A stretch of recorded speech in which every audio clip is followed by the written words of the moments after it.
জমজমের পানি সাধারণ কোনো পানি না, এটা হলো পৃথিবীর শ্রেষ্ঠতম পানি। হযরত ইবনে আব্বাস রাদিয়াল্লাহু তাআলা আনহু থেকে বর্ণিত, রাসূল করিম সাল্লাল্লাহু আলাইহি ওয়াসাল্লাম বলেন, খায়রু মাইন আলা ওয়াজহিল আরদি মাউ জমজম। এই জমজমের পানি হলো পৃথিবীর শ্রেষ্ঠ পানি। পৃথিবীর মধ্যে যত পানি আছে সব পানির থেকে শ্রেষ্ঠতম পানি হলো জমজমের পানি। ফিহি তুআমু মিনাত তু'মি ওয়া শিফাউম মিনাস সুকমি। রাসূল বলতেছে যে এই পানির মধ্যে খাদ্যের বৈশিষ্ট্য রয়েছে, খাবারের বৈশিষ্ট্য রয়েছে পানির মধ্যে। পৃথিবীর অন্য কোনো পানির মধ্যে খাবারের বৈশিষ্ট্য নাই, শুধু এই পানির মধ্যে খাদ্যের বৈশিষ্ট্য রয়েছে, খাবারের বৈশিষ্ট্য রয়েছে। অন্যান্য পানি মানুষ পান করলে পিপাসা নিবারণ হয়, কিন্তু ক্ষুধা নিবারণ হয় না। কিন্তু রাসূল বলতেছে যে এই পানি যে ব্যক্তি পান করবে তার পিপাসাও দূর হবে এবং তার ক্ষুধাও নিবারণ হবে, তার ক্ষুধাও দূর হয়ে যাবে। রাসূল বলেন, ফিহি তুআমু মিনাত তু'মি ওয়া শিফাউম মিনাস সুকমি। এই পানির মধ্যে রয়েছে খাবারের বৈশিষ্ট্য। ওয়া শিফাউম মিনাস সুকমি, এবং রোগ থেকে মুক্তি। যে ব্যক্তি এই পানি পান করবে নিয়ত সহকারে, ভালো উদ্দেশ্যে পানি পান করবে, নিয়ত নিয়ে খাবে, রোগ মুক্তির জন্য ওই পানি পান করবে, আল্লাহ সুবহানাহু ওয়া তাআলা এই ব্যক্তিদেরকে সুস্থতা দান করবেন। বলেন না সুবহানাল্লাহ। এই হাদিসের ব্যাখ্যায় মুহাদ্দিসিন কিরাম লিখছেন যে জমজম পানির বিশেষ দুটা কি আছে, গুণ আছে। কি বিশেষ দুটা গুণ? যে এই গুণগুলো অন্য কোনো পানির মধ্যে নাই। যে এই পানির মধ্যে বিশেষ দুটা গুণ হলো, এই পানির মধ্যে খাবারের কি আছে, বৈশিষ্ট্য আছে। খাবারের বৈশিষ্ট্য আছে, অর্থাৎ ক্ষুধা নিবারণ হবে আপনি এই পানি খেলে। এবং এই পানির মধ্যে আরেকটা বৈশিষ্ট্য হলো, আরেকটা গুণ হলো, এই পানি কোনো ব্যক্তি যদি রোগ মুক্তির জন্য, রোগ থেকে মুক্ত হওয়ার জন্য, শেফার জন্য কোনো ব্যক্তি যদি এই পানি যদি পান করে, আল্লাহ সুবহানাহু ওয়া তাআলা তাকে রোগ থেকে কি করবেন, মুক্তি দান করবেন। তো দেখেন কেমন গুরুত্বপূর্ণ এই জমজমের পানি। যদি নাকি আমরা এই পানিকে সাধারণ পানি মনে করি, অনেক সময় জমজমের পানি কেউ দিলে, অনেক মানুষ হজ করে আসে বা উমরা করে আসে, উমরা করে আসলে তো জমজমের পানি দিলে এই মনে করে যে পানি দিচ্ছে, আবার এই যে কি হেরে যদি ওই আতর দেয় বা আপনার জায়নামাজ দেয় বা আপনার ফাইনজীবীর কাপড় দেয় বা অন্য জিনিসপত্র দেয়, তখন বেশি কি হয়, খুশি হয়। কিন্তু তাকে যে জমজমের পানি দিচ্ছে, গুরুত্বপূর্ণ দামি একটা জিনিস দিচ্ছে, সে এটাকে কোনো কি দামে মনে করে না, মানে গুরুত্ব দেয়, পানি দিচ্ছে, পানি তো আমার আশপাশে কোনো অভাবে নেই, আমার আবার পানি দেয়। অথচ এই পানি আমাদের দেশের বা অন্য কোনো জায়গার পানির মতো না, এটা অনেক গুরুত্বপূর্ণ পানি। যে রাসূল বলতেছে যে এই পানির মধ্যে খাবারের কি আছে, বৈশিষ্ট্য আছে।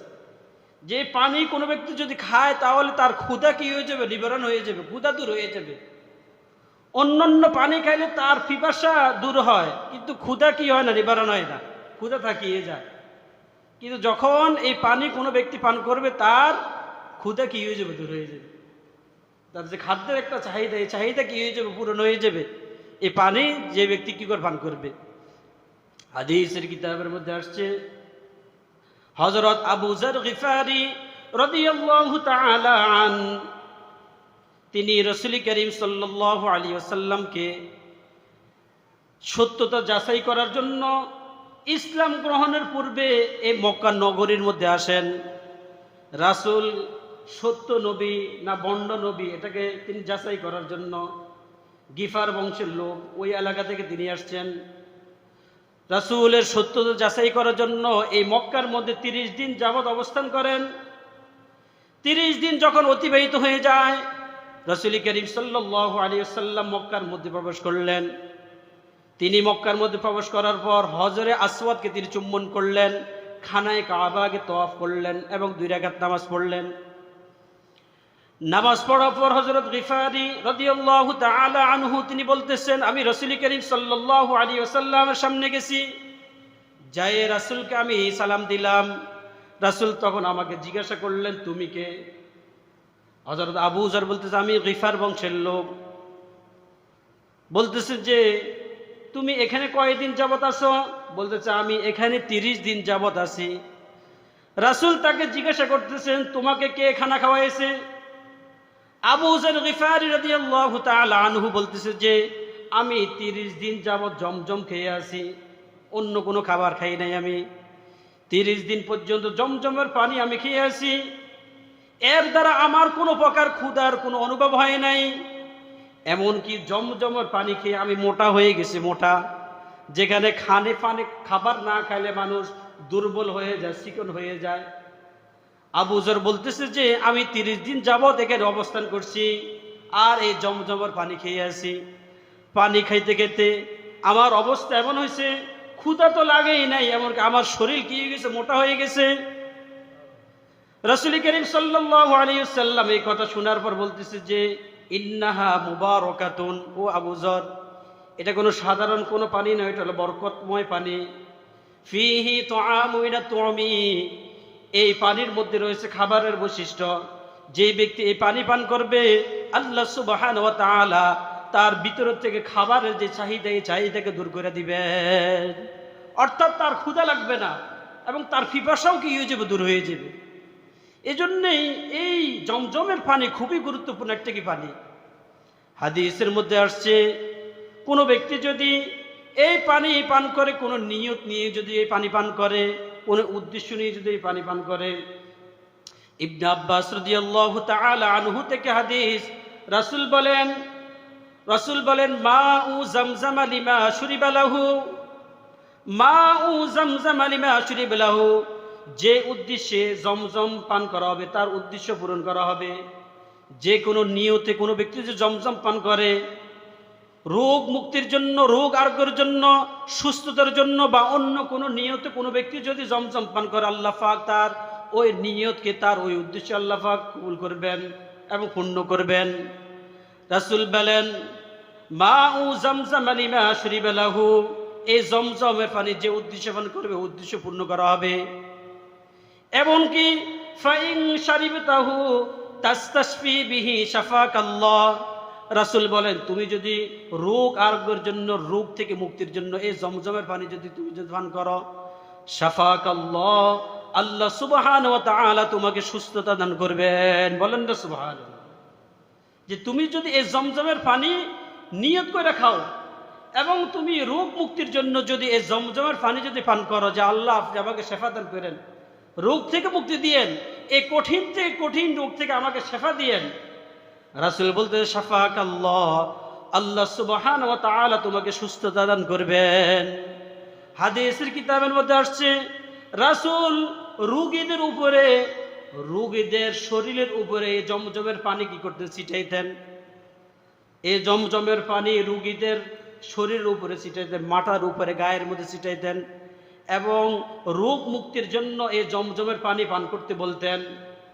এমনকি ইবনে আব্বাস রাদিয়াল্লাহু তাআলা আনহু তিনি নিজেও এই জমজমের পানি রোগ মুক্তির জন্য তিনি পান করতেন। আর পান করার সময় তিনি এই দোয়াটা সবসময় পড়তেন। হাদিসের কিতাবের মধ্যে আসছে জমজমের পানি তিনি যখন পান করতেন আল্লাহ পাকের কাছে এই দোয়া করতেন, আল্লাহুম্মা ইলমান নাফিআ ওয়া রিজকান ওয়াসিআ ওয়া শিফাআম মিন কুল্লি দাই ওয়া দাওয়া। তিনি যখন এই পানি পান করতেন আর আল্লাহ পাকের কাছে এই দোয়া করতেন যে আল্লাহুম্মা ইলমান নাফিআ, ও পরওয়ারদিগার আমি আপনার কাছে উপকারী ইলম চাই, ওয়া রিজকান ওয়াসিআ এবং প্রশস্ত রিজিক চাই, ওয়া শিফাআম মিন কুল্লি দা এবং আপনার কাছে সব রোগ থেকে আমি মুক্তি চাই। ইবনে আব্বাস রাদিয়াল্লাহু তাআলা আনহু যখন এই জমজমের পানি পান করতেন তখন এই দোয়াটা সবসময় তিনি পড়তেন, আল্লাহুম্মা ইলমান নাফিআ ওয়া রিজকান ওয়াসিআ ওয়া শিফাআম মিন কুল্লি দা। এজন্য যখন এই জমজমের পানি পান করব আমরা, তখন এই বিভিন্ন উদ্দেশ্য নিয়ে, নিয়ত নিয়ে আমরা এই জমজমের পানি পান করব। কিতাবের মধ্যে আসছে বড় বড় মুহাদ্দিসিনে কেরাম এবং আমাদের বড় বড় আলেমরা এবং মুহাক্কিক ইমামগণ এই জমজমের পানি যখন পান করতেন তারা নিয়ত করতেন। ইমাম শাফি রহমতুল্লাহ আলাইহির ঘটনার মধ্যে আসছে, তিনার জীবনীর মধ্যে আসছে ইমাম শাফি রহমতুল্লাহ আলাইহি সর্বপ্রথম তিনি যখন জমজমের পানি পান করছেন তখন তিনি 3টি নিয়ত করছেন। কিতাবের মধ্যে আসছে ইমাম শাফি রহমতুল্লাহ আলাইহি বলেন, যখন জমজমের পানি আমার হাতে আসছে তখন আমি তিনটা নিয়ত করছি, তিনটা উদ্দেশ্য করছি। এক, আমি যেন নিপুণভাবে যেন তীর নিক্ষেপ করতে পারি, আমি যেন নিপুণভাবে তীর নিক্ষেপ করতে পারি। আমার এই উদ্দেশ্যটা পূরণ হয়েছে। ফলে কি হলো, কখনো 10টার মধ্যে 10টা, আবার কখনো 10টার মধ্যে 9টা আমি লক্ষ্যভেদ করতে পারছি। আমার এই উদ্দেশ্যটা পূরণ হয়েছে। আমি যখন জমজমের পানি পান করছি তখন আমি এই নিয়ত করছি যে আল্লাহ, আমি যেন নিপুণভাবে যেন তীর নিক্ষেপ করতে পারি। ইমাম শাফি বলেন এই উদ্দেশ্যটা আমার পূরণ হয়েছে। দ্বিতীয় যে নিয়ত করছি, আমি আমার ইলমের জন্য আমি নিয়ত করছি। যখন আমি জমজম পান করছি আমি নিয়ত করছি আল্লাহ, আমার ইলমের মধ্যে আপনি বরকত দিয়েন। ইমাম শাফি বলতেছে যে আমার ইলমের ব্যাপারে তোমরা তো জানোই, আমার এই উদ্দেশ্যটা পূরণ হয়েছে। তৃতীয় নাম্বার যে আমি নিয়ত করছি জান্নাতে প্রবেশের জন্য। আমি যখন জমজম পান করছি তখন আমি 3 নাম্বার নিয়ত করছি, আমি যেন জান্নাতের মধ্যে যেন প্রবেশ করতে পারি। তিনি বলতেছেন, নিজে বলতেছেন, আশা করি আল্লাহ সুবহানাহু ওয়া তাআলা আমার এই উদ্দেশ্যটাও পূরণ করবেন। বলেন না সুবহানাল্লাহ। যে আশা করি আল্লাহ পাক আমার এই উদ্দেশ্যটাও কি করবেন, কবুল করবেন। যে আমি জমজমের পানি যে পান করছি 3টা উদ্দেশ্যে পান করছি, 3টার ভিতরে 2টা তো আমি সচক্ষে পাইলাম, একেবারে সরজর্বে তোমরা দেখছো। আর আরেকটা উদ্দেশ্য হলো জান্নাতে প্রবেশের জন্য। আর আশা করি আল্লাহ পাক আমার এই উদ্দেশ্যটাও কি করবেন, পূরণ করবেন। এই জন্য মুআজ্জাজ হাজিরিন, এই জমজমের পানি সাধারণ কোনো পানি না। যখন হজ করতে যাইবেন এই পানি যখন পান করবেন নিয়ত নিয়ে খাইবেন, উদ্দেশ্য নিয়ে খাইবেন। এবং আপনাদের কাছে যখন এই পানি আসবে, কোনো হাজী সাহেব যখন আপনাদেরকে এই পানি দিবে, এটা কোনো সাধারণ পানি মনে করবেন না, গুরুত্ব সহকারে পানি পান করবেন, যত্নের সহিত নিয়ত নিয়ে উদ্দেশ্য নিয়ে পানি পান করবেন। সালাফে সালিহিন থেকে বহু ঘটনা আছে জমজমের পানির ব্যাপারে। রোগ মুক্তির জন্য তারা পানি পান করছেন, বহু উদ্দেশ্যে তারা জমজমের পানি পান করছেন। আল্লাহ পাক তাদের এই উদ্দেশ্যগুলা আল্লাহ পাক কবুল করছেন। যে উদ্দেশ্যে পান করছে উদ্দেশ্য আল্লাহ পাক কবুল করছেন। রোগ মুক্তির জন্য খাইছে, রোগ আল্লাহ পাক তাদেরকে সেবা দান করছেন। এই জন্য আমরা যখন এই পানি পাবো তখন উদ্দেশ্য নিয়ে খাবো, নিয়ত নিয়ে খাবো। যখন এই উদ্দেশ্য নিয়ে নিয়ত নিয়ে এই পানি পান করবো তখন আল্লাহ সুবহানাহু ওয়া তাআলা আমাদের এই উদ্দেশ্যগুলা ও নিয়তগুলাকে আল্লাহ পাক কবুল করবেন।